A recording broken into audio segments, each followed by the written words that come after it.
بالله من الشيطان الرجيم. بسم الله الرحمن الرحيم. وقطعناهم في الأرض أمما منهم الصالحون ومنهم دون ذلك وبلوناهم بالحسنات والسيئات لعلهم يرجعون. صدق اللہ العظیم. عزیز ساتھیوں، تمام حمد و ثنا، تعریف و توصیف اس رحیم و کریم رب کے لیے. اس کا رحم اور کرم ہر صورت ہے. اس کا رحم اور کرم ہی ہے ہم اس کی بارگاہ میں اس کی کتاب کو سیکھنے اور سمجھنے کے لیے اور اس میں اپنا آئینہ زندگی دیکھنے کے لیے کرتے ہوئے. اس کے بعد لاکھوں کروڑوں درود و سلام اس نبی مہرباں پر جنہوں نے اللہ رب العزت سے حق کو پا کر ہم تک حق پہنچانے کا حق ادا. عزیز ساتھیوں، نامہ پارہ ہے، سورۃ الاعراف ہے اور ہم نے اس کی 167 آیات پڑھی. اور آپ جانتے ہیں کہ گزشتہ آیات کے اندر بنی اسرائیل کے تذکرے تھے کہ بنی اسرائیل کا روح و زوال کیسا تھا، ان کی زندگی کیسی تھی، کہاں کہاں ان لوگوں نے اللہ کے ساتھ دغا کیا، اللہ کے ساتھ نافرمانی. اور اس کی وجوہات بھی تھی. اس کی سب سے بڑی وجہ یہ تھی کہ یہ سالہ سال تک بنی اسرائیل غلامی کی شکنجے کے اندر پھنسی رہی. موسیٰ علیہ السلام کبھی ان کو فرعون کے چنگل سے لے کر نکلے اور کبھی کوہ طور پر رب سے ملاقات کے لیے نکلے اور کبھی ان کے اوپر پہاڑ طور کو اٹھا کر کھڑا کر دیا گیا اور کبھی ان کے ساتھ کچھ معاملے کبھی من و سلوہ اترا اور کبھی ان پر بادل سائے کیے رہے اور کبھی ان کے لیے ہر طرف کے لیے خوشیاں اور خوشخبریاں موجود ہیں. یہ سب کچھ موسیٰ علیہ السلام کو تسلیم کیوں کر رہے تھے؟ تاکہ اس قوم کو ذہنی غلامی سے آزاد کرائے. لیکن جو قوم 400 سال تک صرف چند روٹی کے ٹکڑوں پر زندہ رہی ہو، فرعونیوں کی غلامی اور نوکری کرتی رہی ہو، اسے کیسے توقع کی جا سکتی تھی کہ وہ ایک دم سے آزاد مرش و آزاد خیال لے کر دنیا کے اندر آئے. ایک اللہ رب العزت کا نظام تربیت بڑا زبردست ہے. جس قوم کو ہدایت کے لیے منتخب کرتا ہے اسے اندھیروں سے اجالوں کا سفر طے کرواتا ہے. بنی اسرائیل کے ساتھ بھی ایسے ہی معاملہ تھا اور اندھیروں سے اجالوں کا سفر بڑا کٹن اور مشکل تھا. جو 100 سال سے غلامی کے اندر جکڑے ہوئے ہوں، ذہنی طور پہ غلام ہوں، ان کے لیے آزادی کی قیمت بڑی مشکل تھی. اور یہی وجہ ہے کہ بار بار یہ قوم نافرمانی کی روش اختیار کرتی رہی. آخر اللہ رب العزت نے اس قوم کو سزا دینے کا ارادہ فرمایا اور میدان تیہ کے اندر اس قوم کو بھٹکا دیا. یہ کئی سال تک، روایت میں 40 سال اس سے کچھ اوپر بھٹکتی رہی. وہ جو نسل تھی جو مسلسل غلامی کے تصور جن کے دماغوں کے رچا بسا تھا، وہ جب نسل ختم ہو گئی اور نئی نسل وجود کے اندر آئی، اس وقت تک موسیٰ علیہ السلام و تسلیم اور حضرت ہارون دونوں اللہ کی بارگاہ میں رجوع ہو کر پہنچ چکے تھے. اور یوشع بن نون علیہ السلام و تسلیم کے ہاتھ میں اس بنی اسرائیل کی قیادت آئی. اسی نہج پر تربیت تھی جو ہارون اور موسیٰ علیہ السلام بتا کر گئے تھے کہ نئی نسل ذہنی غلامی سے باہر آئے گی تو پھر کوئی خیر کے راستے کی جستجو کرے. جب ایک نسل ختم ہو گئی، نئی نسل کا وجود آیا، پھر یوشع بن نون انہیں یروشلم میں لے گئے. یہ تھی وہ تاریخ اور ہسٹری جہاں پر ہم جانتے ہیں. آئیے قرآن کی آیات آج کے سبق میں کیا بتاتی ہے. فرمایا اعوذ باللہ من الشیطان الرجیم وقطعناہم فی الارض. ہم نے انہیں ٹکڑے ٹکڑے کر دیا زمین میں، امماً گروہوں کی شکل کے اندر. منہم ان میں صالحون کچھ نیک لوگ بھی تھے، ومنہم اور ان میں سے دون ذالک کچھ اس کے علاوہ لوگ بھی تھے. وبلوناہم ہم نے ان کی آزمائش کی بالحسنات نیکی کے ساتھ والسیئات برائی کے ساتھ لعلہم یرجعون شاید کہ وہ پلٹ آئیں، شاید کہ اپنے رب کی طرف وہ آ جائیں۔ اب جب یہ یوشع بن نون سے یہ قوم لے کر کو یروشلم میں آئے، یروشلم یہی بیت المقدس یہاں پر کی مضبوط اسلامی ریاست قائم ہو گئی، جس کے بڑے بڑے حکمران داؤد علیہ السلام و تسلیم تھے اور پھر حضرت سلیمان علیہ السلام و تسلیم تھے۔ اس دور کے اندر یہ حکمرانی بڑے دور وسیع علاقوں کے اندر یورپ تک پھیلی ہوئی تھی اور ایک اسلامی ریاست تورات کے مطابق اللہ کی شریعت نافذ تھی اور پوری قوم خوشحالی کے راستے پر چل پڑی۔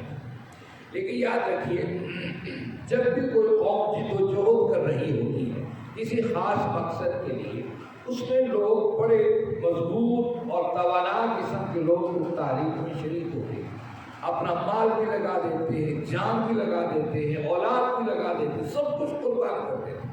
آپ تاریخ کو اٹھا کر دیکھ لیجیے، چاہے مسلمانوں کی تاریخ یا غیر مسلموں کی تاریخ، جب بھی وہ کسی مقصد کے لیے اٹھا ہے اس نے سب کچھ اپنا لوٹا دیا ہے اور تبھی وہ مقاصد حاصل ہو گئے۔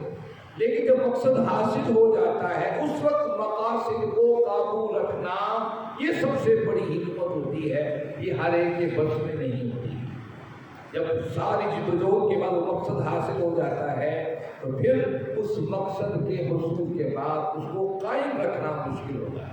ہم دیکھ لیتے ہیں تاریخ کے اندر، دنیا کفر کی تاریخ میں دیکھ لیجیے، مسلمانوں کی تاریخ میں دیکھ لیجیے، اس کو کنٹرول رکھنا یہ بڑا اہم مسئلہ ہے۔ عموماً ایسا ہوتا ہے جو جانے مال اولاد سب کچھ تحریک کے لیے کسی مقصد کے لیے لوٹا رہے ہوتے ہیں، جب ان کے ہاتھ میں مقصد آ جاتا ہے تو پھر وہ اس مقصد کو کیش کرنے میں لگ جاتے ہیں اور اصل مقاصد کو بھول جاتے ہیں۔ ہمارے پاکستان کے ساتھ کیا ایسا نہیں ہوا ہے؟ اتنی لاکھوں قربانیوں کو واضح حاصل کیا اور پھر ہم سب اس کو قربانیوں کو سمیٹنے کے چکروں میں لگ گئے اور اصل مقاصد کو بھول گئے۔ آج پھر پورا ملک اس حالت کا شکار ہے، آپ اور ہم سب جانتے ہیں۔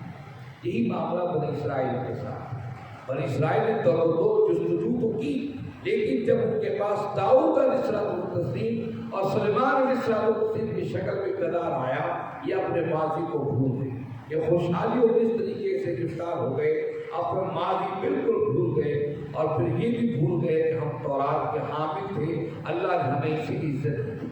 سلیمان علیہ السلام کا دور ختم ہوتے ہی قرآن کہتا ہے وَقَطَّعْنَاهُمْ فِي الْأَرْضِ أُمَمًا، ہم نے ان کو گروہوں کے اندر تقسیم کر دیا۔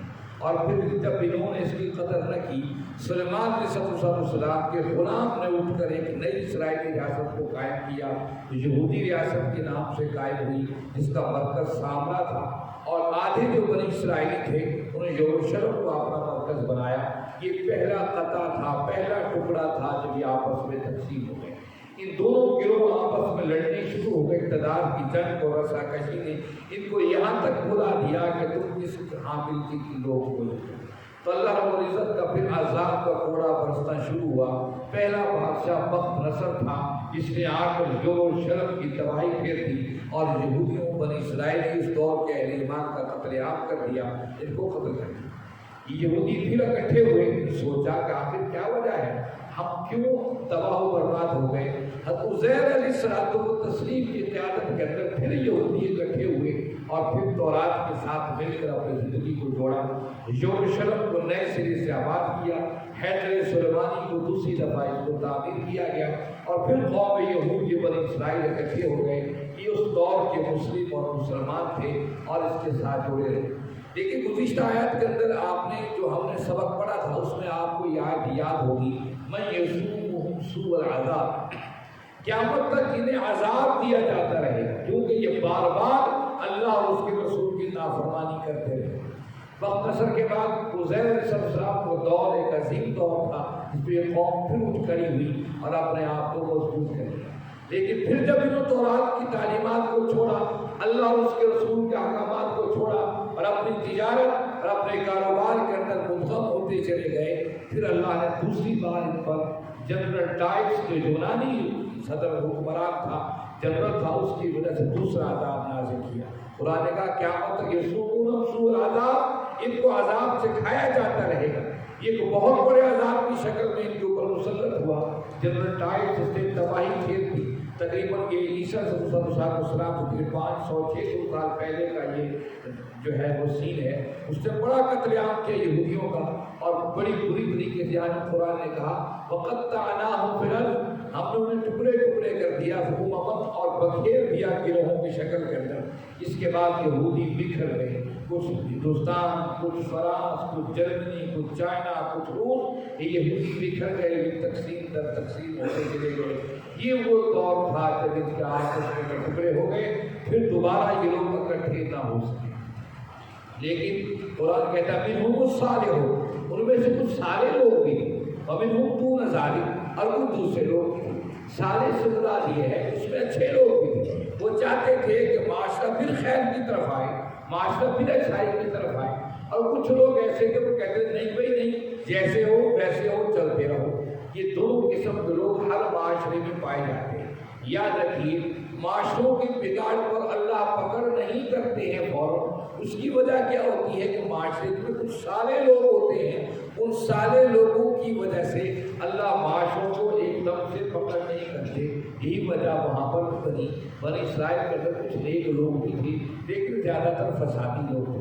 لیکن اللہ رب العزت نے کہہ دیا تھا میں یسوم سوء العذاب، قیامت تک تم عذاب سے کھائے جاتے رہو. کیوں؟ کیونکہ تم نبیوں کے قاتل ہو.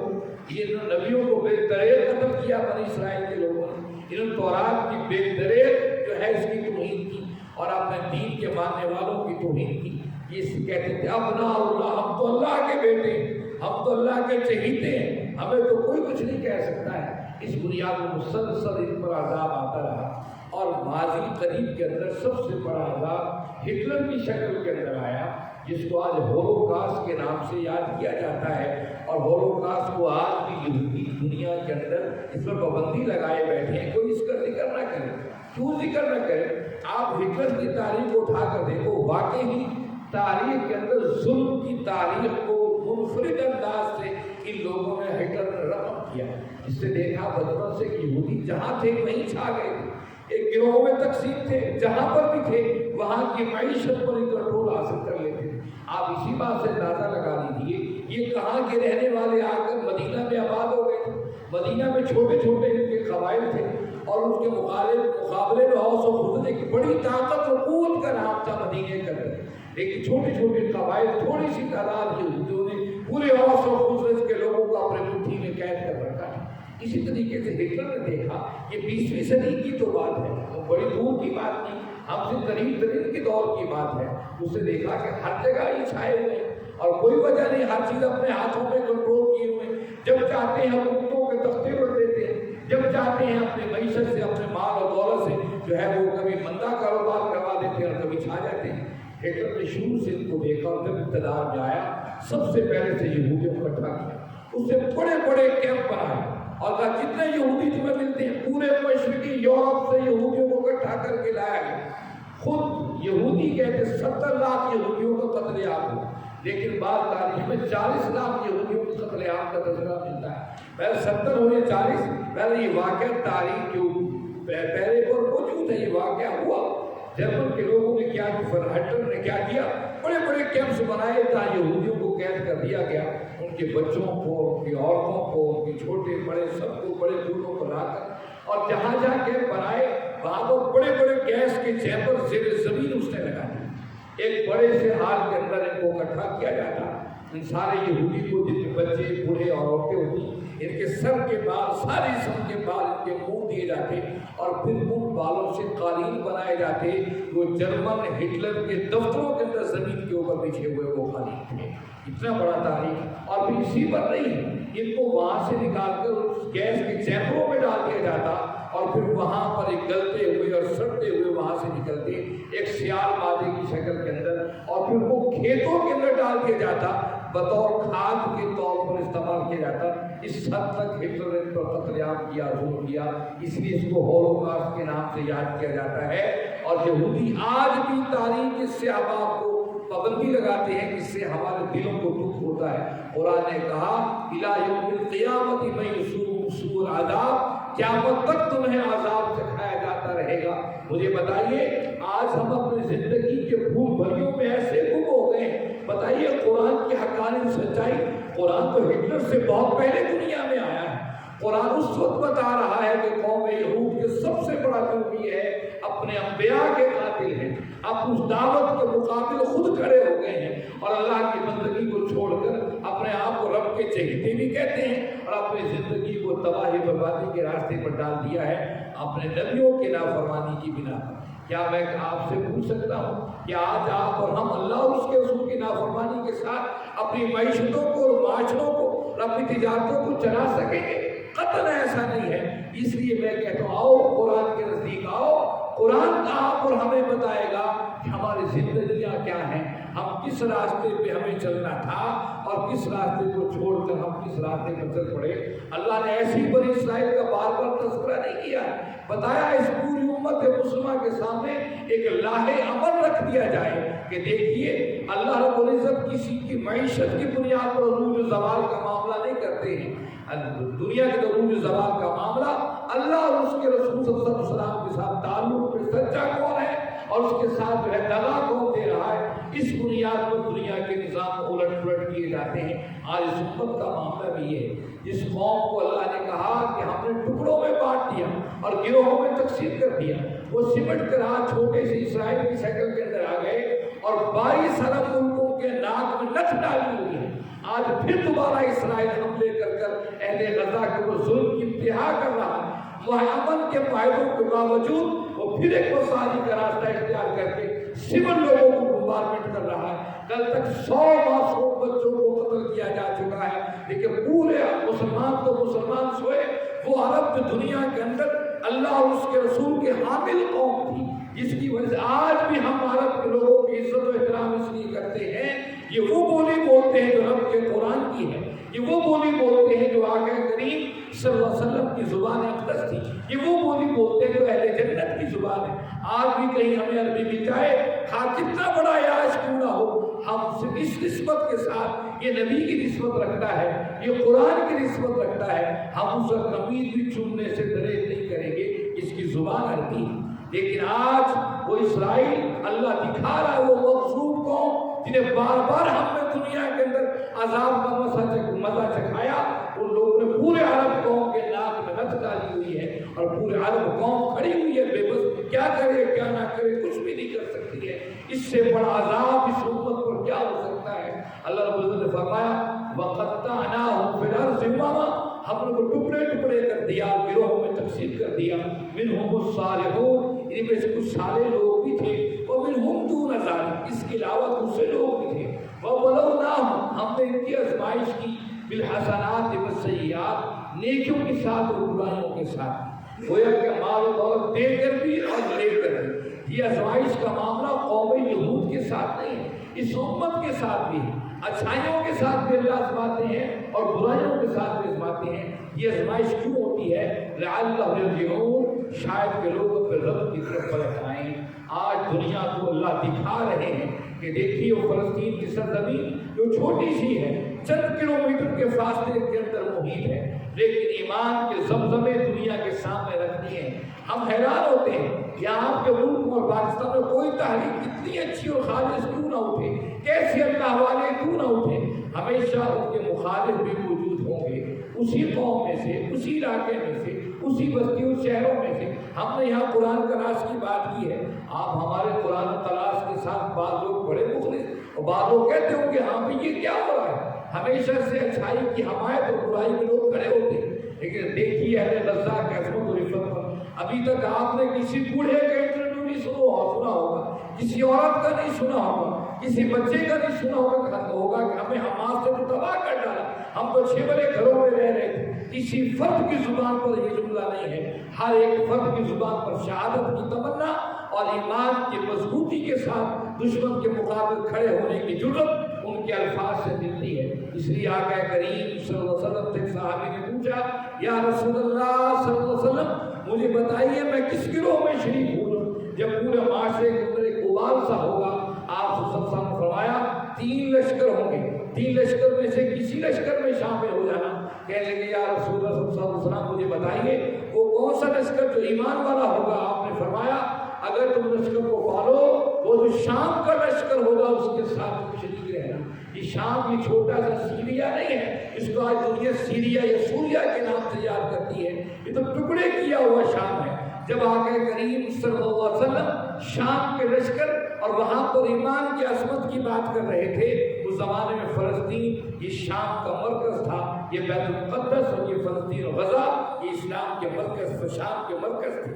آج دیکھ لیجیے پوری دنیا کے اندر ایمان کی بہاریں وہیں پر موجود ہیں۔ اتنے حالات کے باوجود ان لوگوں نے کس طریقے سے اسرائیلی قیدیوں کو حوالے کیا، اور آپ ہی سن کر حیران ہوں گے کل کے احتجاج کے اندر جو اسرائیل کی سرزمین پر نیتنیاہو کے مقابلے کے اندر کیا گیا ہے، اس کے اندر وہ 3 اسرائیلی بھی قیدی موجود تھے جو حماس کی قید کے اندر رہ کر آئے اور اسرائیلی حکومت کے خلاف احتجاج کیا کہ تم لوگ کیا فلسطین میں قتل عام کر رہے ہو۔ وہ دیکھ کر آئے وہ قیدی کہ حماس کے لوگوں نے کس طرح ان کی عزت و احترام کیا ہے، کس طرح ان کا خیال رکھا ہے۔ آج وہ یہودی ہونے کے باوجود فلسطین کی حمایت پہ کھڑے ہیں۔ آج پوری دنیا کے اندر ایک اسلام کی نئی لہر قائم ہو چکی ہے۔ ہم حیران ہوتے ہیں، بڑے بڑے لوگ اسلام قبول کرتے نظر آ رہے ہیں، اس کی وجہ کیا ہے؟ آپ میڈیا پر سوشل میڈیا پر دیکھ رہے ہو بڑے بڑے لوگوں نے اسلام قبول کر لیا ہے، اور یورپ میں سب سے تیزی سے پھیلنے والا مذہب اگر کوئی آج ہے وہ اسلام ہے۔ وہ آپ اور ہمیں قرآن کی پھٹیوں پر بیٹھے سپاہوں کو دیکھ کر اسلام نہیں لے کر آ رہے ہیں، آپ اور ہمارے نمازوں کو دیکھ کر اسلام نہیں لے کر آ رہے ہیں، آپ اور ہماری حج و عمرے کی بڑی بڑی جو ہے گیدری کو دیکھ کر اسلام قبول نہیں کر رہے ہیں۔ وہ دیکھ رہے ہیں غزہ کے لوگ کس مٹی کے بنے ہیں، یہ کیسے لوگ ہیں، ان پر اتنی بمبارمنٹ کا اثر نہیں ہے۔ وہ ایمان کس چیز کا نام ہے کہ آپ بھی میدان کارزار کے اندر کھڑے ہیں؟ اتنے قتل عام کے باوجود دشمن کی آنکھوں میں آنکھیں ڈال کر سبیلنا الجہاد الجہاد کی صدائیں لگا رہے ہیں۔ اس چیز سے دنیا کو مجبور کر دیا ہے، اور اب کے قرآن کا مطالعہ کریں کہ قرآن نے کیا سپرٹ اس قوم کے اندر بھر دیا ہے کہ آج بھی کوئی بوڑھا بچہ چھوٹا حماس کو گروپ بھی نہیں اٹھا رہا ہے، کوئی وہاں سے نکلنے کو تیار نہیں ہے۔ اس سے پھر 3 جگہ مصر میں، اردن میں اور دیگر علاقوں کے اندر خود امریکہ آفر کر رہا ہے، لیکن وہ کہہ رہے ہیں مرنا جینا اسی سرزمین کے ساتھ ہی کیا چیز ہے۔ لوگوں یہ ایک نظام ہے جو ہمیں بتا رہا ہے اب ایک ورق الٹنے والا ہے، ایک ورق الٹا جانے والا ہے۔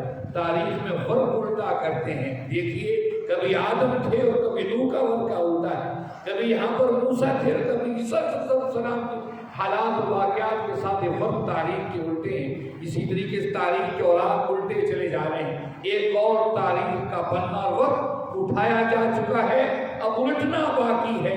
اس میں دیکھنا یہ ہے کون اس تحریک کے حق کا راہی ہوگا، کون اللہ اور اس کے رسول کے ساتھ جڑا ہوگا، کون اللہ اور اس کے رسول کی محبت سے سرشار ہوگا۔ اب دیکھنا صرف یہ ہے، اور یاد رکھیے احادیث کے اندر ہم پڑھتے ہیں امام مہدی کا تصور پڑھتے ہیں، امام مہدی آئیں گے دنیا کے اسلامی شریعت و نظام کو نافذ کریں گے۔ آپ اور ہم حیران ہوں گے یہ پڑھ کر ان کے لشکر کی کوئی بڑی تعداد نہیں ہوگی، اس بڑی تعداد آج بھی جس طرح مخالفت پر کمر بستہ ہے اور طاغوت کی حامی ہے، اس دور میں بھی ایسا ہوگا۔ ان کے لشکر کی طرف فقط 12,000 ہوگی، اور 12,000 مٹھی بند افراد کو لے کر ٹکرا جائیں گے دنیا کے طاغوت کے ساتھ۔ اور یہ بھی یاد رکھیے حدیث کا تذکرہ ملتا ہے امام مہدی اسی گروہ کے ساتھ جو پہلے سے ہی اللہ کے دین کے غلبے کی جدوجہد کے اندر مصروف ہوگا، اسی گروہ کے ساتھ ہوں گے۔ آج سب سے بڑی چیز یہ لوگ آؤ اللہ اور اس کے رسول کی محبت میں زندگی گزارنے کا طریقہ سیکھو، قرآن کے سائے میں آؤ۔ میں کیوں کہتا ہوں میرے بھائیوں، اس مسجد سے اٹھا کر اس قرآن کو بستی محلے میں لے جائیے۔ خدا را یہ قرآن وہ کشتی نوح ہے جس میں بیٹھ کر اور سوار ہو کر ہم دنیا اور آخرت کے عذاب سے محفوظ ہو سکتے ہیں، نہیں تو کوئی پناہ گاہ نہیں ہے۔ اس بات کو آج یہودی اسرائیل دنیا میں وبا کے طور زندہ شکل کے اندر موجود ہے، جو قرآن ہمیں آئینہ دکھا کر اس قوم کے بارے میں بتا رہا ہے۔ اللہ کے احکامات اٹل اور سچ اور برحق ہیں، اس میں کوئی کسی قسم کی تبدیلی نہ کل تھی نہ آج ہے۔ ہم اپنے آنکھوں پر کتنی پٹیاں باندھ لیں، یہ ہو کر رہنا ہے اور یہ ہو کر رہنا ہے۔ اس سے پہلے آئیے اپنے زندگیوں کو خیر کا راہی بنا لیجیے، اللہ اور اس کے رسول سے جڑ جائیے۔ میں اکثر کہتا ہوں میرا دل چاہتا ہے چوکوں میں کھڑا ہو جاؤں اور قرآن کھول کر ہر ایک عام سریعام کھڑے ہو کر سناؤ، لوگوں آؤ زندگیاں یہ ہے جو تم کر رہے ٹھیک ہے، لیکن آؤ اپنی زندگیاں قرآن کے مطابق ڈھال لو۔